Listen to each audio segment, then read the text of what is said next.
What is going on, guys? My name is Fans WB23, and I got bored, and there was an issue on my mind I wanted to talk about in this video. I had to talk about a superstar that hasn't not been recognized as the WWE champion. Let's talk a little bit. If you go back to the WWE Championship, it has a lot of history. Held by some of the biggest names in pro wrestling. You go back to April 1963, WWE removed itself from NWA, Capital Sports, to form the WWE, or World Wrestling Federation, or Worldwide Wrestling Federation. First WWF champion was Buddy Rogers. Held it until May 17, 1963, if I'm correct. If I'm not, leave it in the comment section. He held it until May 17, 1963. Bruno Sammartino won it in about 55 seconds. Sammartino then went on to hold the title for about 8 years, approximately 4,000 days.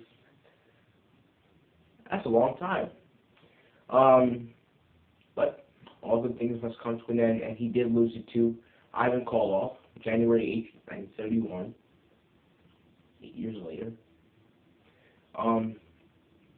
Koloff, I don't know why, but back then the heels didn't get proper championship recognition. They only held the title for like 3 weeks, and I don't know. The faces had super long reigns, super long.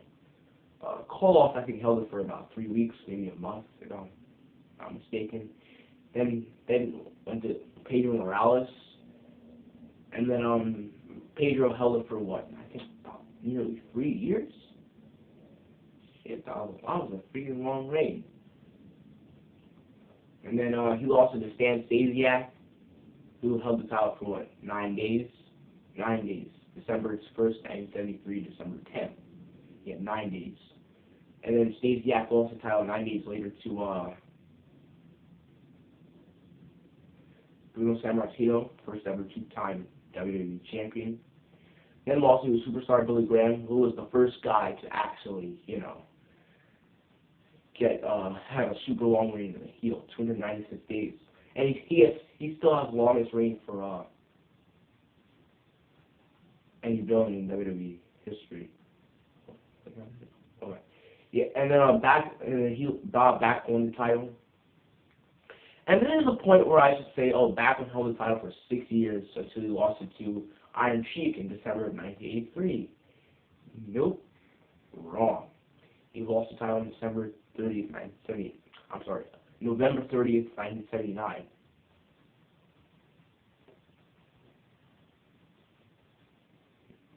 He lost it to a guy named Antonio Inoki in Japan.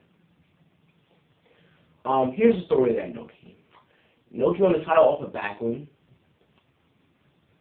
November 30th, 1979. Alright. Anniversary is coming up next month. WWE, he won a title off of Backlund. Then him and Backlund had a rematch, I think about a week later. I think he had a rematch with Bob Backlund, and the WWF president declared a no contest because there was interference from Satyajit Singh, which allowed Inoki to remain champion. But I guess Inoki didn't want to have it that way, so he refused the title. So when the referee presented him with the title disqualification, you're going to win, you get to keep the championship. Inoki said, nope, I don't want that. I don't want it to go down like that. And he refused the title.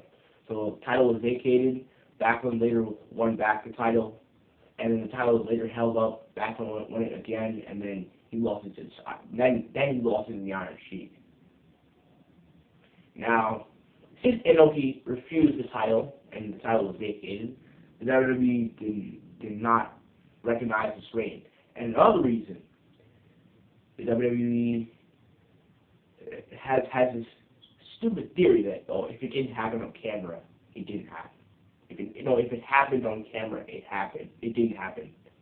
So it didn't happen on camera, so Inoki got champion. It's a damn travesty. Now the question is, should Antonio Inoki be recognized as the WWE champion? My answer, he should. He should. There's no crime in him being recognized as a champion. I mean, he was one of the greatest superstars in New Japan Pro Wrestling. Like, he's probably one of my favorite Japanese wrestlers of all time, other than the great Muta. But then, other than that, I mean, Inoki had. I don't see why he should not be recognized as champion. But WWE obviously has to fuck things up like they usually do, and they said, nope, you're not champion. I don't know why he is not recognized as champion. And there's also another thing that really doesn't sit well with me, really irks me, gets under my skin. In 2010, Antonio Inoki was inducted into the Hall of Fame. He was inducted into the Hall of Fame. He was a guy that he was a very humble guy. But you inducted this guy into the Hall of Fame, but you don't recognize him as champion? Wow, are you serious? You give this guy the privilege and the honor of, well, I don't know if the WWE Hall of Fame is a privilege, because there's a lot of guys that don't deserve to be in there, but whatever. But you give this guy the courtesy of getting inducted into the Hall of Fame.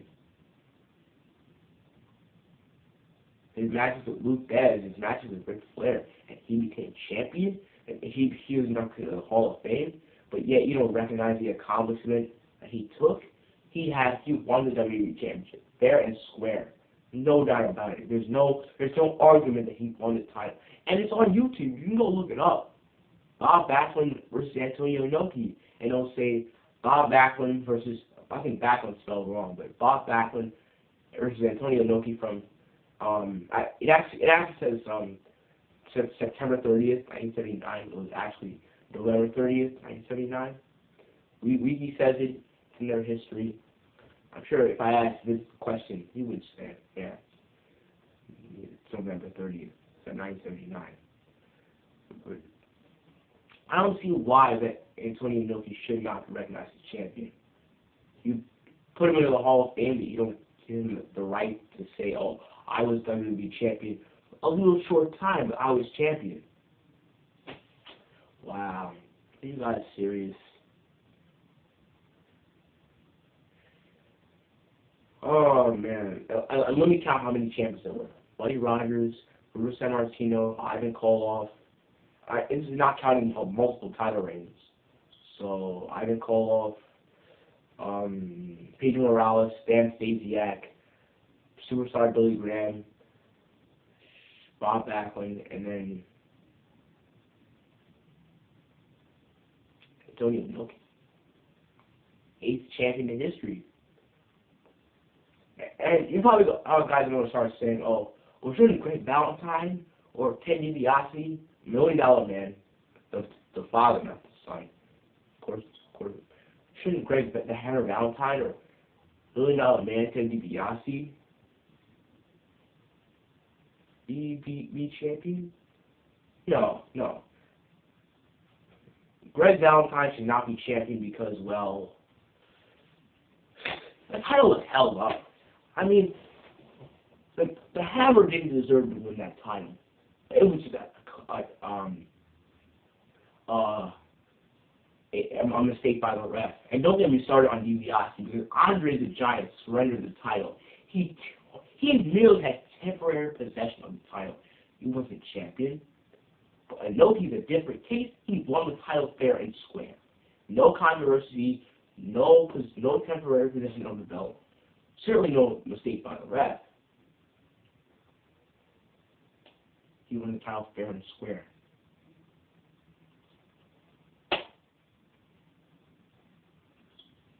So what is that? Tell me.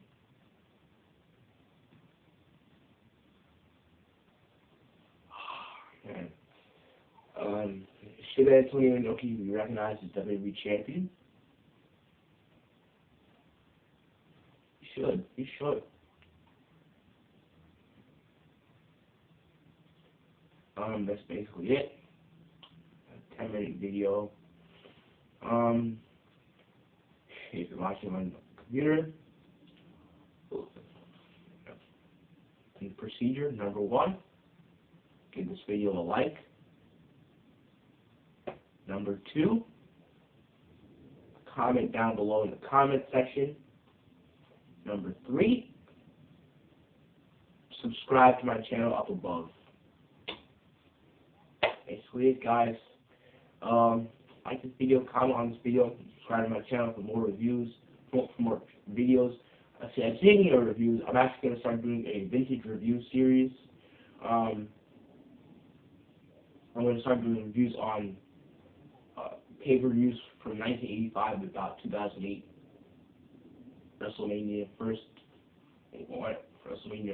first to about 2008. Anywhere in between. New Generation era, Golden era, Attitude era, Ruthless Aggression era. So be on the lookout for that. I'll do Raw, Impact reviews, and I'll post up some fancy rants, the fancy rant series, and that's basically it, guys. Like this video, comment on this video, subscribe on this video, subscribe to my channel. Basically it. And as always, Advanced WWE 23 has one word for you.